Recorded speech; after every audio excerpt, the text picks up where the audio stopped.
Oh Dieu de grâce. Seigneur, je bénis ton nom pour ta présence dans ce lieu. Tu changes des vies encore aujourd'hui. Et ce n'est pas grâce à nous, mais c'est grâce à toi. Tu as donné ta vie afin qu'on ait la vie et la vie en abondance. Que ce lieu soit toujours rempli de la présence de Dieu. Merci Jésus. À toi la gloire, Père. Amen. Amen. Dieu est grand. Amen. Dieu est le Dieu de l'impossible. On l'a chanté et on croit que Dieu change encore les vies. Amen. Alors, désespère pas dans ta réalité. Dieu est le Dieu de l'impossible. Merci à toute l'équipe de louange de nous avoir conduits dans la louange et l'intercession. Dieu agit encore aujourd'hui. Amen. Je crois que Dieu est un Dieu qui a cette capacité à restaurer les cœurs brisés. Vous croyez ça ? Que Dieu est un Dieu qui restaure ce qui est cassé, ce qui est brisé. Dieu donne des nouvelles chances, des nouvelles opportunités, parce que c'est un Dieu qui te connaît, qui me connaît mieux que personne. Amen. J'aimerais partager avec vous une série de 2 messages qu'on va partager sur ce dimanche et dimanche prochain. Et le thème de mon message s'intitule « La résilience selon Joseph ». On va voir 6 clés pour surmonter les épreuves. La résilience selon Jésus, tu peux afficher la diapo, la résilience selon Jésus, 6 clés, selon Joseph, merci. 6 clés, bon, on aurait pu dire selon Jésus en fait, mais selon Joseph, 6 clés pour surmonter les épreuves. On va voir 3 clés cette semaine et on verra 3 clés la semaine prochaine. Mais avant de parler des 3 clés, la résilience, d'après vous, c'est quoi ? Et c'est un mot que moi, je ne connaissais pas trop, alors j'ai dû me renseigner, je l'ai découvert un peu plus tard dans ma vie. D'après vous, qu'est-ce que c'est que la résilience ? Accepter, comme on dit, on est résilié finalement. Ok. Ouais. Allez, aidez-moi. Alors pour ceux qui ne me connaissent pas trop encore, j'ai l'habitude de faire participer les gens. Si vous êtes en ligne dans le chat, vous pouvez noter aussi dans le chat, vous avez le droit, il n'y a pas de problème. Dites-moi, la résilience, ouais, c'est quoi ? Renoncer.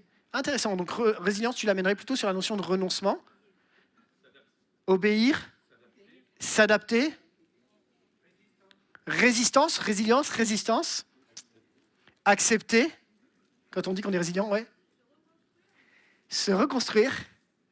On est en train ensemble de construire la définition et on se rapproche vraiment de la définition de la résilience. On va essayer de la découvrir ensemble. Vous voulez bien qu'on la découvre, la notion de la résilience ? Mais avant de vous parler de la définition, vous connaissez ce texte ? En effet, 7 fois le juste tombe, mais il se relève. En fait, la résilience, c'est ce verset, c'est un mot qui explique ce verset. La résilience, c'est la capacité, on va le lire dans une définition, on va la lire directement, ça sera plus simple. La résilience, c'est la capacité d'un être humain ou d'une communauté à faire face à des expériences difficiles et à en sortir renforcé. Et ce, grâce à un processus lié à des facteurs internes et externes qui amènent l'être humain ou la communauté à s'adapter positivement à la nouvelle réalité, à grandir. Ainsi, la cicatrice est toujours présente. Elle fait partie de cette nouvelle vie, mais avec un autre niveau de profondeur. Et c'est un sociologue qui donne cette définition en 2005. Concrètement, on pourrait résumer finalement cette résilience dans le fait d'avoir la capacité de sortir de l'épreuve et de repartir. Et je crois qu'un des défis, des plus gros défis de la vie chrétienne, c'est d'arriver à se relever après l'épreuve, d'arriver à continuer derrière l'épreuve, d'arriver à se lever et dire maintenant je repars. Vous vous souvenez que la semaine dernière, on a parlé du rôle de l'intercession de Jésus et qu'à aucun moment Jésus nous a dit qu'on n'aurait pas de difficultés. Mais Jésus nous a dit et nous a rappelé qu'il était là et qu'il intercédait pour nous chaque jour. Vous vous souvenez de ça ? Si vous ne l'avez pas écouté, vous pouvez aller sur YouTube, il y a le message qui est sur YouTube de la semaine dernière. Mais je crois que l'intercession de Jésus va nous pousser, nous, à expérimenter la résilience. Et pour une vie résiliente, on va voir ensemble 3 clés et on va étudier le personnage de Joseph.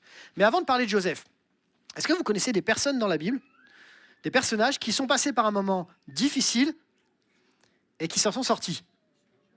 Job, l'exemple typique, tout de suite, le plus connu. Job qui passe par des moments tellement difficiles et qui, à la fin de son histoire, il s'en sort. Vous en connaissez d'autres ?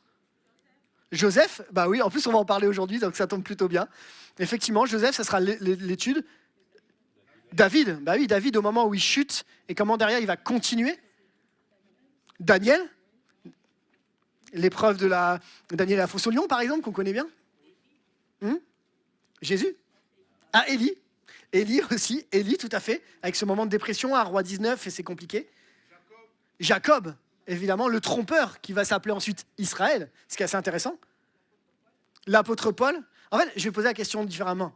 Vous en connaissez un qui n'a pas vécu la résilience? En fait, la réalité, c'est que tous les personnages de la Bible ont expérimenté un moment l'épreuve, la tentation, l'échec, etc. et ont trouvé un chemin qui les a permis de s'en sortir. Et c'est ça dont j'aimerais parler ce matin.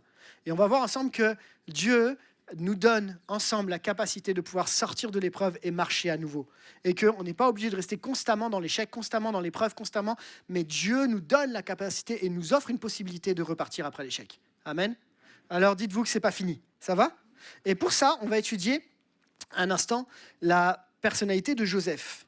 Mais avant de parler de Joseph, encore une fois, j'aimerais vous dire ce que n'est pas la résilience. Pourquoi? Parce que parfois, on a des mauvaises conceptions. La résilience n'est pas un exploit ou un miracle. Qu'est-ce que je veux dire? La résilience, ce n'est pas une action héroïque, un exploit impossible, un miracle ou encore moins une action qui se génère tout seul dans la solitude. La résilience, ce n'est pas non plus une expérience pour les super-héros. Je le dis souvent, et les super-héros, ça n'existe pas à part dans les Marvel. Ça va? La résilience, ce n'est pas une question d'être capable de ce que tu sois plus capable qu'un autre ou plus supérieur qu'un autre. Ou la résilience n'est pas que ton développement dépend uniquement de ta force ou ta volonté. D'ailleurs, la résilience n'est pas non plus une question de force et de résistance dans le sens de dire « je vais résister dans tous les cas et je tiendrai bon ». On doit vivre, on va y passer. Ce n'est pas ça la résilience. Ça, c'est même le contraire de la résilience. Ça, c'est même presque du fatalisme. La résilience, ce n'est pas non plus un objectif de gloire. Les gars, moi je suis résilient, je suis spirituel, je suis grand, je suis fort. Non, ce n'est pas un objectif de gloire, ce n'est pas quelque chose qui va t'amener à avoir plus de gloire. La résilience, ce n'est pas non plus une formule magique, en disant je vais faire ça, ça, ça, et puis du coup ça va marcher. La résilience, ce n'est pas un schéma préconfiguré. En réalité, la résilience, elle va impliquer d'apprendre, de croître, parfois de se laisser transformer, souvent d'ailleurs, de comprendre qu'on a des plaies, des blessures. Elle va nous amener à changer de regard et elle va nous apprendre à naviguer dans les tempêtes. La résilience, en réalité, n'est pas un espèce d'idéal. Elle vient de ce que Dieu nous donne, les capacités qui sont en nous pour aller de l'avant face aux épreuves. Et c'est pour ça qu'on va étudier le personnage de Joseph. Pourquoi? Parce que je crois que le personnage de Joseph a beaucoup de choses à nous apprendre. Vous avez déjà lu l'histoire de Joseph? C'est dans Genèse 37 jusqu'à 50. Et l'histoire de Joseph, elle nous apprend beaucoup de choses. Alors, je vais vous mettre à contribution encore. Dites-moi, pour ceux qui connaissent, qui ont l'habitude de lire la Bible, même si vous ne l'avez pas connu, vous avez peut-être déjà vu, Joseph, dans la Bible, il est le fils de qui? Jacob, ok? On en a parlé tout à l'heure, rapidement. Est-ce que vous connaissez un peu ses étapes de vie? Alors, par quoi ça commence? Le moment où on entend bien parler de Joseph tout au début. Il est jalousé de ses frères, pourquoi? Parce que c'est le préféré de son père, et en plus de ça, il a fait des rêves, et dans ses rêves, qu'est-ce qui lui arrive? Il voit les frères qui se prosternent devant lui. Donc, première étape de sa vie, il est jalousé. Et parce qu'il est jalousé, qu'est-ce qui va lui arriver? Ils vont le vendre. Ils vont le vendre, il va être vendu à une caravane d'Amalécites, et les Amalécites vont l'amener dans une maison d'un certain Potiphar. Ça va, Potiphar? Potiphar, c'est quoi sa nationalité? Égyptien. Et dans cette maison de Potiphar, tout va bien se passer, il va vraiment être, il va prendre des galons, ça va vraiment progresser. Et à un moment de sa vie, qu'est-ce qui se passe? La fameuse Madame Potiphar, qui se dit qu'elle sortirait bien avec ce gars, va essayer de la tenter. Et qu'est-ce que Joseph va faire? Il va refuser, il va renoncer, il va résister. De là, qu'est-ce qui va se passer? Il va directement à la case prison sans passer par la case départ. Case prison directement pour Joseph. Injustice, vous êtes d'accord avec moi que c'est injuste, complètement injuste. Lui, il veut rester intègre et pourtant, il finit en case prison. De la case prison, il va rester pendant plusieurs temps. Il va rencontrer 2 personnes. Alors, un échanson et un panetier. Les chansons, celui qui donne le vin, et le panetier, celui qui donne la nourriture, qui sont en prison. Et les chansons et le panetier vont faire des rêves, et Joseph va les interpréter. Ça va ? Et en plus, ça va se réaliser. Et après ça, pendant 2 ans, la Bible nous dit, il est oublié.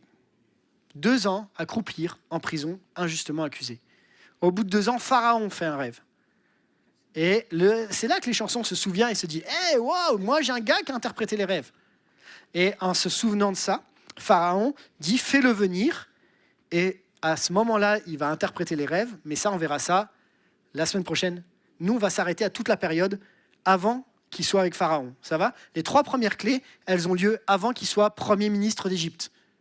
Mais après, on sait qu'il va devenir Premier ministre d'Égypte et qu'il va gérer toute la famille et il va gérer de la très très bonne façon parce que Dieu va être avec lui. Ça va pour l'histoire de Joseph ? Tout le monde la connaît maintenant ? Sinon, si vous ne la connaissez pas, n'hésitez pas à lire Genèse chapitre à partir du verset 37. On est bien d'accord que si on prend l'exemple de Joseph, il a connu quand même des moments difficiles. Le rejet familial ? On est d'accord sur le rejet familial ? Comme ça peut nous arriver de le vivre parfois. L'esclavage ? L'injustice et l'oubli. C'est les 4 qu'on veut relever, qui finalement reflètent pas mal ce que nous, on peut vivre dans nos tempêtes d'aujourd'hui. Le moment où tu es rejeté pour différentes raisons, parce que tu reçois des choses ou pas, ou parce qu'il y a eu des tensions. Le moment où tu te retrouves esclave de tes propres prisons internes. L'injustice d'avoir été accusé injustement, ou même l'oubli où tu te retrouves tout seul dans ta vie face à ta réalité. En fait, Joseph, il nous rappelle un petit peu que nous aussi, on vit des choses similaires comme ça dans nos vies. Et on va essayer de voir ensemble, mais comment Joseph a réussi à s'en sortir ? Est-ce que Joseph était meilleur ? Je ne crois pas. Est-ce que Joseph avait des outils ? Je pense que oui. Je pense qu'il a mis des choses en place. Et on va voir ensemble 3 clés qui vont nous permettre d'avoir une vie résiliente. Vous êtes prêts ? On y va ? Allez, c'est parti. La première clé est celle-ci. 3 clés pour une vie résiliente. Garde l'espoir, Dieu est présent et il te soutient. Quand on parle, merci pour la amen, je prends. Pourquoi ? Parce que la réalité, c'est qu'à partir du moment où tu passes par une épreuve, tentation, quelle que soit la difficulté, la première question qui vient se poser à toi et qui vient se poser à moi, c'est qu'est-ce que j'ai mal fait ? Pourquoi ça m'arrive ? Et est-ce que Dieu est en train de m'abandonner dans cette épreuve, dans ces moments difficiles ? Et quand on lit l'histoire de Joseph, on se rend bien compte que ce n'est pas parce qu'il y a épreuve qu'il y a abandon de Dieu. Forcément, Dieu est présent là dans l'histoire. Et on se rend compte que Dieu, durant toute l'épreuve de Joseph, sera toujours présent. Regardez ce que dit ce texte et c'est très intéressant. L'Éternel fut avec Joseph et la réussite l'accompagna. Il habitait dans la maison de son maître égyptien. Son maître vit que l'Éternel était avec lui et tout ce qu'il entreprenait, l'Éternel le faisait réussir entre ses mains. Remarquez avec moi quelque chose d'important. Le texte nous dit « l'Éternel était avec Joseph » et non pas « Joseph était avec l'Éternel ». L'Éternel est avec Joseph, comme si Dieu, dans ces moments difficiles, est avec lui pour l'accompagner, pour le transporter, pour le soutenir. Et tout ce qu'il faisait réussissait. Pourtant, le contexte, on est bien d'accord que le contexte est fondamentalement défavorable. Il arrive, fils d'Hébreu, dans un milieu qu'il ne connaît pas, transporté, certainement il a vécu des moments compliqués. On imagine que le transport entre l'Égypte et puis le pays des Hébreux, ça ne devait pas être tout repos. Hein. Il n'était pas dans une Mercedes-Benz. Hein. Il a dû galérer, certainement à pied, marcher, se faire mal. Il n'est pas dans un contexte favorable. Et pourtant, la Bible nous dit que même au milieu d'un contexte défavorable, l'Éternel est avec lui. Ça nous pose la question de la souveraineté de Dieu. Pourquoi Dieu fait des choses comme ça ? Et pourtant, ce qu'on apprend dans ce texte, c'est que dans toutes ces étapes, et on en parlera un petit peu plus tard, Dieu est avec lui dans chacune de ces étapes. Et je voudrais t'encourager. La première clé de la résilience, c'est le fait de savoir que tu n'es pas seul. Les psychologues affirment qu'une des clés de la résilience se trouve dans la force de la communauté et de la famille. En réalité, ce qu'ils affirment, c'est que quand on est entouré, c'est plus facile de vivre les épreuves. Vous l'avez déjà vécu, non ? Quand tu n'es pas seul, l'épreuve, tu la vis plus facilement. Mais parfois, nos familles ne sont pas là. Et il y a une chose qui est une des forces de la résilience, c'est de dire qu'on n'est pas seul dans l'épreuve. Et nous avons, nous chrétiens, nous croyants, la force de savoir que Dieu est avec nous et qu'on n'est jamais seul dans les épreuves. Amen. Et qu'il ne nous laisse pas seuls. Permettez-moi de vous laisser ces textes-là qui m'encouragent tellement quand je ne vais pas bien. Je vous ai dit ces choses afin que vous ayez la paix en moi. Vous aurez des tribulations dans le monde, mais prenez courage. J'ai vaincu le monde. Amen. Et ce deuxième texte qui nous rappelle encore qu'au milieu des tribulations, Dieu est pour nous un refuge et un appui, un secours qui ne manque jamais dans la détresse. C'est pourquoi nous sommes sans crainte quand la terre est bouleversée. Ces textes qui nous montrent que oui, il peut y avoir des moments difficiles, oui, et c'est pas parce qu'il y a tempête, c'est pas parce qu'il y a épreuve que Dieu n'est pas là ou que Dieu nous sanctionne. Mais la réalité nous montre ici que Dieu est avec nous au sein de nos tempêtes, nos épreuves et nos moments difficiles. Amen. Et c'est mon premier point, la première clé de la résilience, c'est de comprendre que Jésus est avec nous dans les moments difficiles. Et ça, je trouve ça tellement extraordinaire. Joseph savait que Dieu était avec lui, malgré les moments difficiles. Il avait reçu une promesse. Il avait eu un enseignement, mais là, il était loin de son enseignement, il était loin de sa promesse, et pourtant Dieu était avec lui. Ce qui nous amène aussi à comprendre que parfois, tu as reçu des promesses et ça met du temps à s'accomplir. Ouais. Ça ne veut pas dire que Dieu est absent.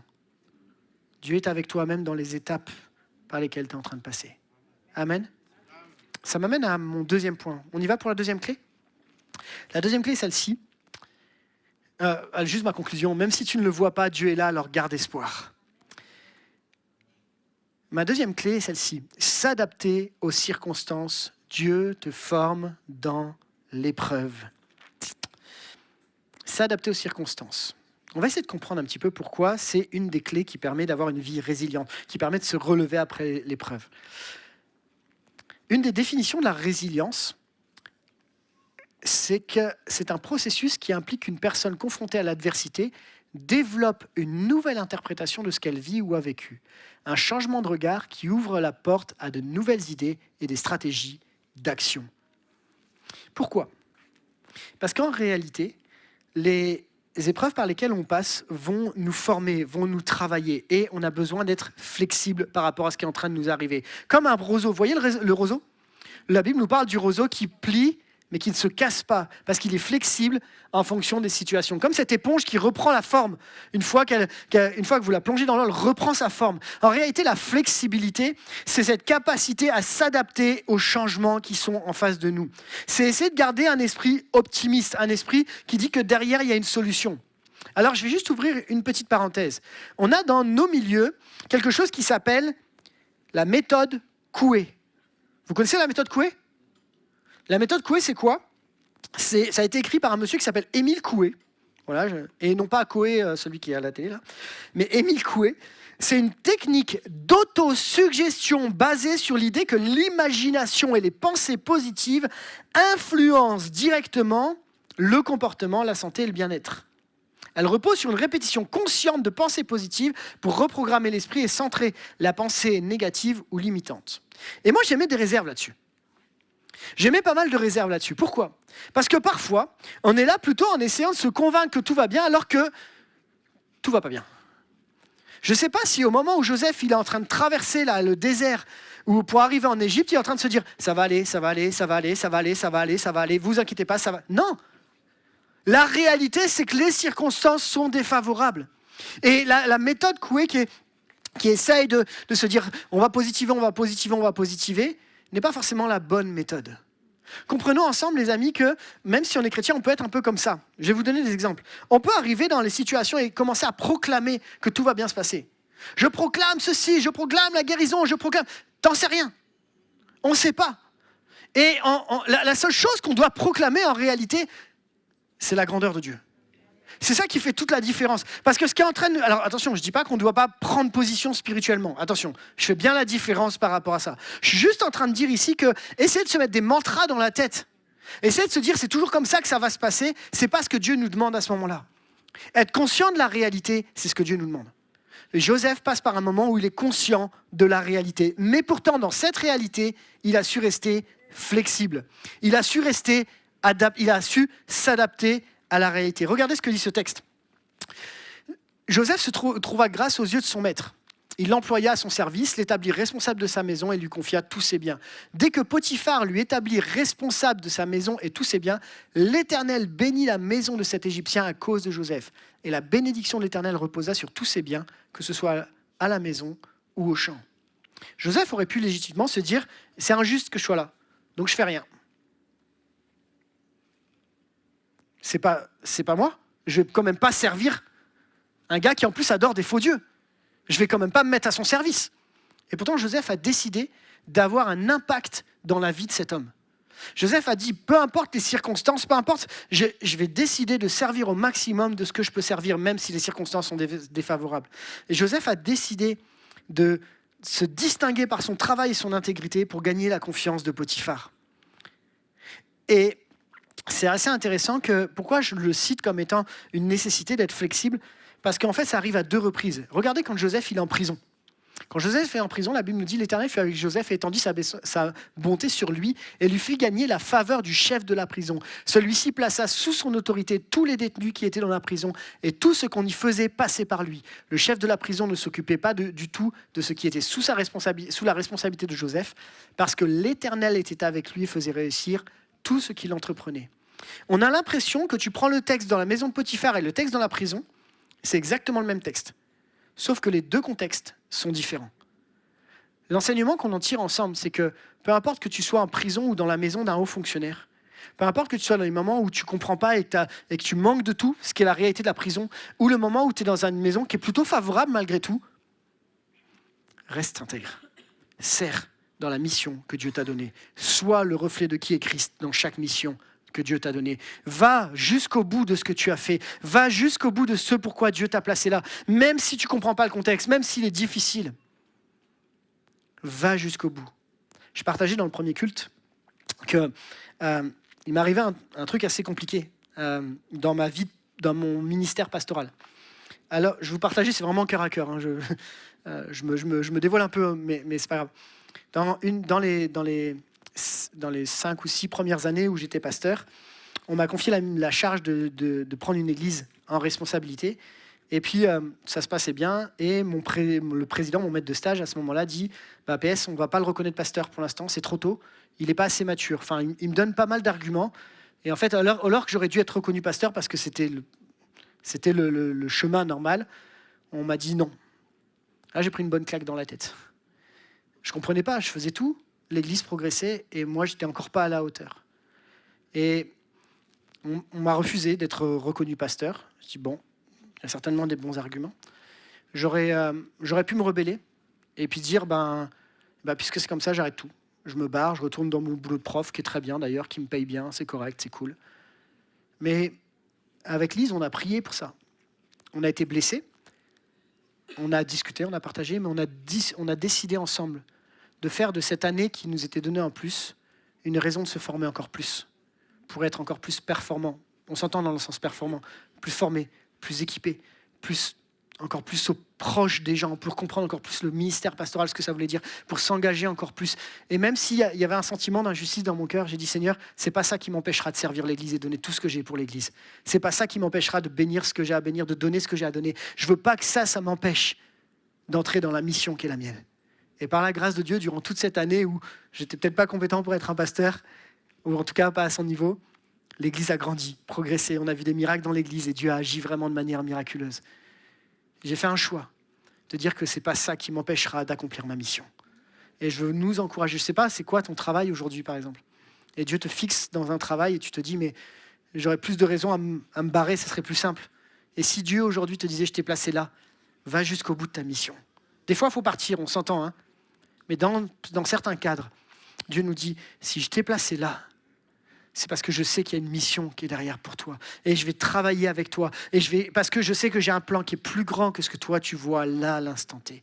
Parfois, les contextes sont défavorables. Mais si c'était le temps de travailler pour ta famille, parce que même si le contexte est défavorable, Dieu t'a placé là. Et si c'était le temps de dire, je vais travailler sur mon couple, parce que ça serait plus facile de m'en aller. Mais Dieu me dit de travailler à mon couple et de faire comme Joseph, d'être une bénédiction. Et la bénédiction et l'Éternel sera avec moi et ça aura un impact sur l'ensemble de ma maison. Je ne sais pas c'est quoi ton domaine, mais peut-être que Dieu est en train de te dire, chers amis, ensemble, reflétons Christ dans tout ce qu'on est, dans nos attitudes, mais aussi dans notre maison, dans les lieux que Dieu nous a placés. Amen. Parce qu'en fait, Dieu a un plan plus large que ce qu'on voit. J'ai une question pour vous. De quelle origine était Joseph? Hébreu, ok? De quelle origine était Potiphar? Égyptien. Joseph, on est d'accord qu'au bout d'un moment, il va devenir premier ministre d'Égypte. On est tous d'accord avec ça? Ok, où est-ce que Joseph a appris à parler l'égyptien? en prison, mais aussi chez Potiphar.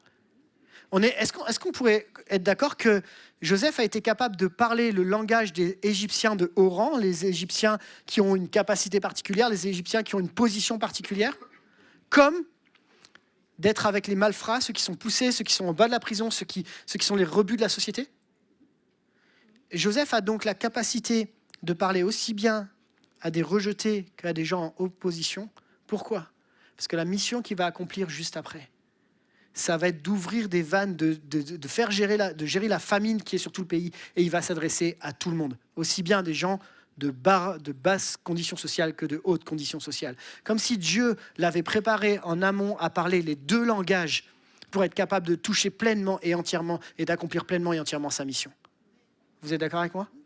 Ce qui nous amène à comprendre, les amis, que en restant flexible, c'est-à-dire en disant, Seigneur, de cette situation qui est là, je veux la saisir et je veux l'utiliser pour ta gloire. Dieu est en train de te former et de me former pour accomplir peut-être quelque chose qui est plus grand que tu ne vois pas maintenant. Et si Dieu utilisait la saison qui était dans ta vie là pour t'amener encore plus loin dans la prochaine saison, mais dans la saison dans laquelle tu es, tu dois travailler, tu dois t'y mettre, tu dois être fidèle comme il l'a été, comme Joseph l'a été. Et même si tu ne comprends pas, j'imagine que Joseph, il ne devait rien comprendre. Il a reçu une vision. À 15 ans, il reçoit une vision.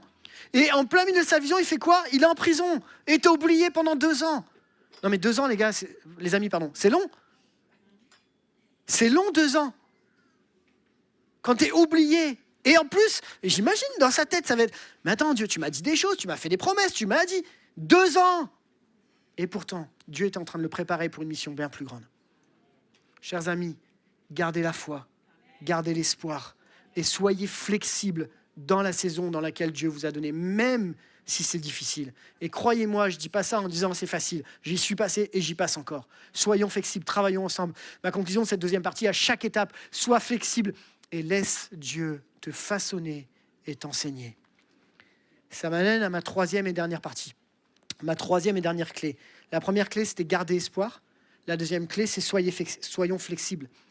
La troisième et dernière clé, pour ce matin en tout cas, reste attaché à Dieu et garde tes valeurs dans les épreuves. Reste attaché à Dieu et garde tes valeurs. Joseph a compris qu'il y avait un plan qui était bien plus grand. Et on va voir que dès le début de sa vie, Joseph et Dieu sont connectés ensemble. Quand il reçoit des rêves et qu'ensuite il en donne une interprétation, pour recevoir un rêve, il n'y a pas d'autre choix que d'être connecté à Dieu. Si tu veux saisir ces choses-là, il n'y a pas d'autre choix. Là, dès le début de sa vie, on sait qu'il est connecté à Dieu. On sait qu'il a une connexion à Dieu. Mais on le voit non seulement dans un contexte favorable. On est d'accord que le moment où Joseph il est enfant, c'est un contexte favorable? Noël nous disait tout à l'heure, à juste titre, c'était le préféré de son père.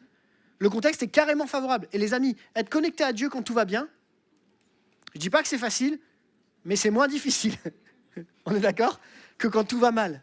Le contexte est favorable, le contexte est bon et il est connecté à Dieu même dans un contexte favorable. Mais la Bible nous dit également que dans le moment où il est en prison, il est encore connecté à Dieu. Regardez ce que dit ce texte. Ils lui répondirent, nous avons eu un songe et il n'y a personne pour l'expliquer. Joseph leur dit, n'est-ce pas à Dieu qu'appartiennent les explications? Racontez-moi vos songes.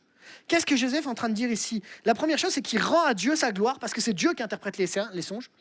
Et de l'autre côté, il dit, mais racontez-le-moi, Dieu et moi, on va bosser ensemble pour arriver à une explication. Pour bosser ensemble avec Dieu, tu n'as pas d'autre choix que d'être connecté à Dieu, de passer du temps. Une des clés de la résilience, une partie, c'est quand tu gardes tes valeurs, c'est de garder ta connexion avec Dieu, même dans les épreuves et les difficultés. Pourquoi? Parce qu'au moment où ça tape, c'est là où tu t'éloignes. Mais Dieu nous encourage à nous dire, au moment où ça tape, commence et retrouve la communion, retrouve la connexion à Dieu. Regardez ce commentaire biblique que je trouvais assez drôle, en tout cas bien fait. Joseph avait confiance en que Dieu savait ce que signifiaient les rêves. Il ressemblait à ce garçon qui disait à un autre, « Mon père et moi, nous savons tout. » Quand l'autre garçon posait une question difficile, le premier répondait simplement, « Ça, c'est pour mon père. » Joseph savait que lui et son père savaient tout ensemble. J'aime cette unité qu'on trouve entre Joseph et Dieu. Vous connaissez pas un autre exemple dans la Bible où il y a une unité entre un père et un fils?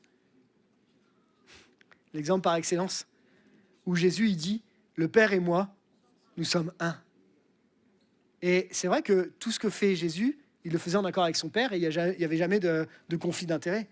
On a l'impression que Joseph, et on sait que dans la Bible, Joseph, c'est une préfiguration de qui est Christ. Et on a l'impression que Joseph, il est connecté avec Dieu comme ça. Et Jésus est connecté avec son Père de la même façon. Mais Jésus va avoir une prière pour toi et pour moi. Il va dire, mais moi je prie pour qu'il soit un, comme je suis un avec toi. Ça veut dire que cette proximité avec Dieu, elle est possible par Jésus. C'est-à-dire que toi et moi, on peut être comme Joseph ou comme Jésus, proche du Père par Christ. Vous êtes d'accord avec ça? Dans les épreuves, reste proche, reste un avec Dieu. Parce que tu vas voir comment Dieu sera avec toi dans les plus hauts comme dans les meilleurs, dans les plus bas comme dans les meilleurs moments. Amen. La deuxième valeur, on a vu la première valeur, c'est la connexion. La deuxième valeur qui me paraît essentielle, c'est cette notion d'intégrité, d'être intègre. Quand il fait face à la tentation, Joseph va répondre « Personne n'est plus grand que moi dans cette maison, et il ne m'a rien interdit sauf toi parce que tu es sa femme.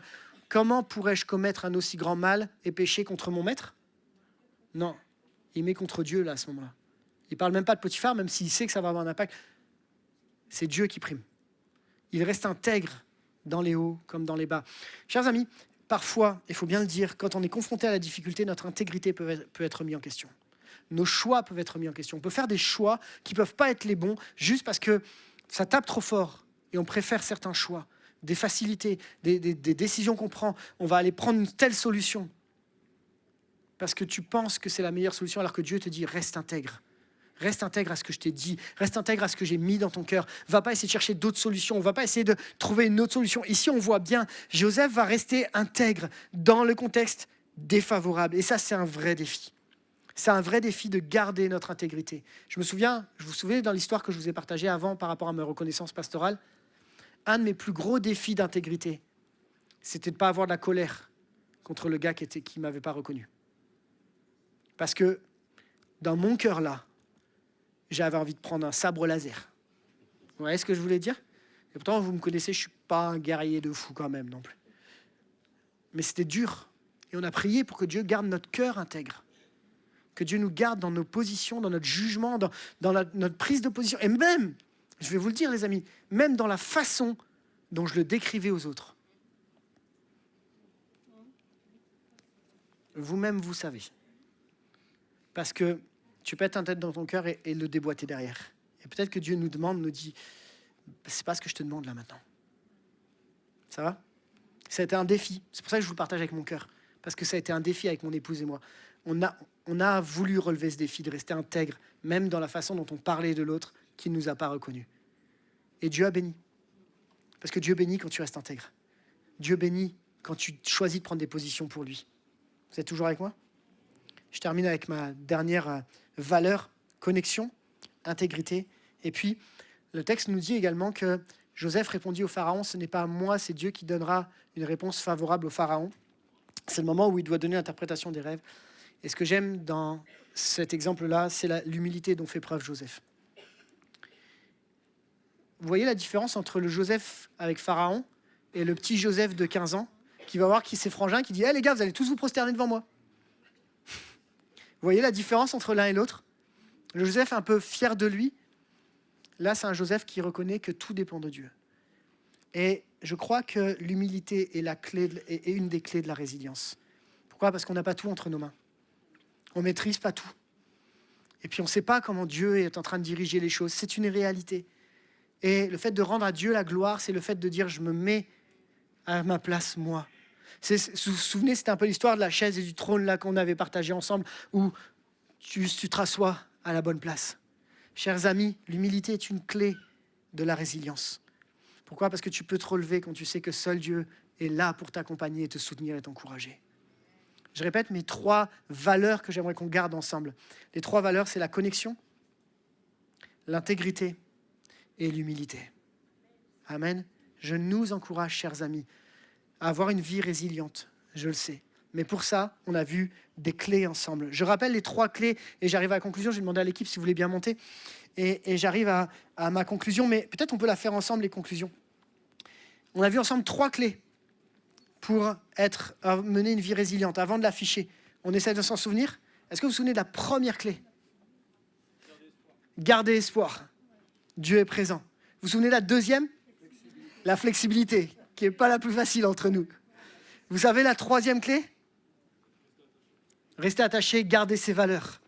Ces 3 clés-là c'est ce qui nous permettra dans un premier temps de commencer une marche vers la résilience. Je vous les affiche et on les lit ensemble, comme ça on s'en souvient. Ça, je l'ai déjà dit tout à l'heure du coup. Les 3 premières clés pour une vie résiliente. Garde espoir, même si tu ne vois pas, Dieu est là, alors garde espoir. Reste flexible à chaque étape, sois flexible, laisse Dieu te façonner et t'enseigner. 3e clé, reste attaché à Dieu au milieu de tes épreuves.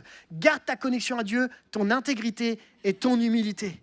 Ces 3 clés qui nous permettront ensemble d'avoir une vie résiliente. Et qu'au moment où ça va chauffer, ça va taper, dire Seigneur, je veux garder les yeux fixés sur toi. Je veux être flexible et comprendre ce que tu veux m'enseigner. Et je veux rester ferme sur les valeurs que tu m'as enseignées. Parce que je crois que c'est ça qui conduise et qui nous permet d'avancer. Ça va tout le monde? On est OK? On peut prier un instant? Je pense que c'est bien de prier derrière ça parce qu'il y a beaucoup de choses. Je vous invite à fermer les yeux un instant.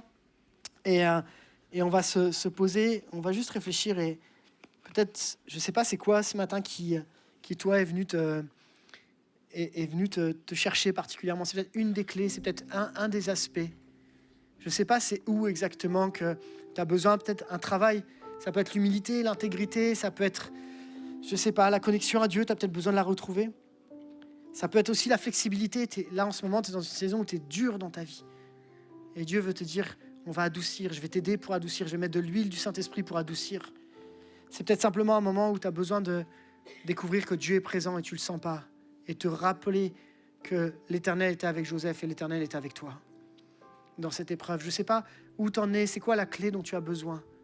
Tout ce que je sais, c'est que Jésus nous appelle à marcher de victoire en victoire, d'aller de l'avant, de continuer, de persévérer. Parfois, on ne comprend pas, mais Dieu est là. Dieu n'a jamais dit que ça serait facile, mais il a dit qu'il sera avec toi dans la difficulté. Et je nous invite ensemble à nouveau placer notre confiance en Dieu et à dire simplement, Seigneur, tu es digne de la louange parce que ton nom est au-dessus de tous les noms. Tu es digne d'adoration parce que ton nom est là. Seigneur, tu es au-dessus, tu règnes. Seigneur, je veux vraiment te prier pour chacun d'entre nous. Que ici, nous ayons ensemble une vie résiliente. Une vie qui décide de se lever et de ne pas se laisser abattre, écraser par les tempêtes et par tout ce qui arrive. Mais que comme Joseph, nous puissions être actifs dans notre prison, flexibles dans notre réalité. Que nous puissions toujours garder au fond de notre cœur cet espoir que tu es présent. Et ne jamais remettre en question les valeurs que tu nous as enseignées. Seigneur, donne-nous de marcher dans tes voies, dans les hauts comme dans les bas, dans les contextes favorables comme défavorables, de refléter Christ, d'être un avec Christ. Tu nous l'as promis, c'est une possibilité qui est accessible par le Saint-Esprit qui vit en nous. Jésus, merci pour ta présence. Merci pour l'exemple de Joseph qui nous amène à comprendre que, Seigneur, c'est possible avec toi. Jésus, je ne sais pas c'est quoi l'appel de nos vies qui sont derrière, qui est peut-être plus grand. Mais je sais une chose, c'est que tu ne nous délaisses pas et tu ne nous abandonnes pas. Merci pour ta présence, ta vie en abondance. À toi la gloire, Jésus. Amen.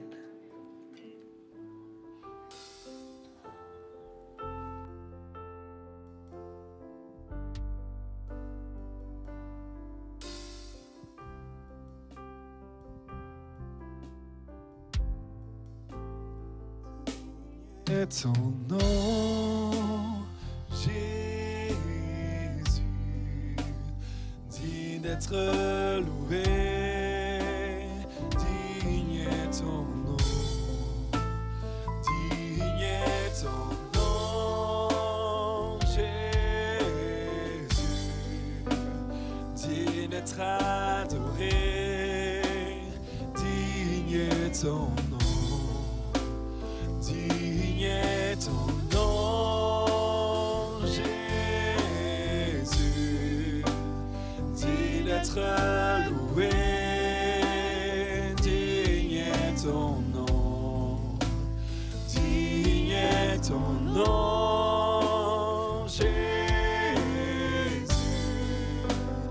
digne d'être adoré, digne est ton nom.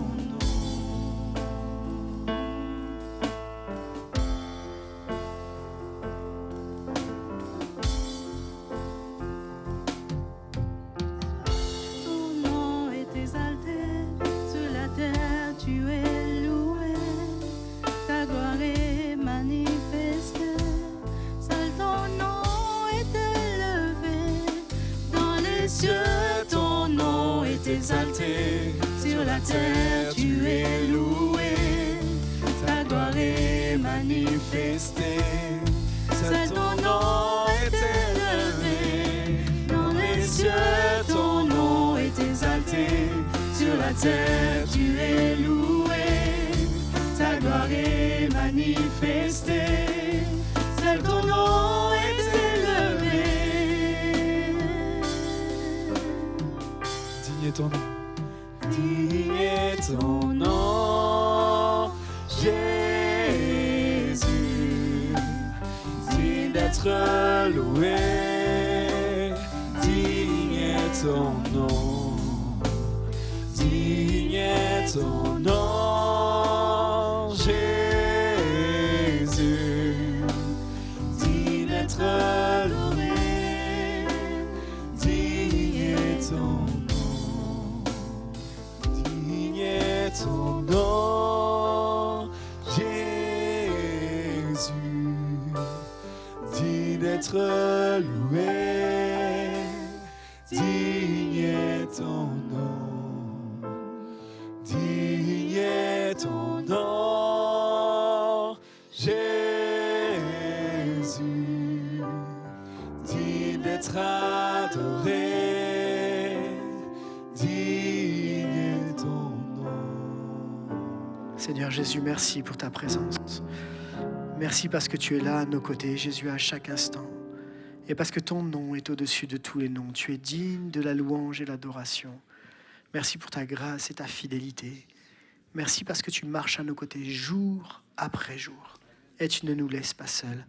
Merci Jésus pour ta présence. À toi la gloire, Père.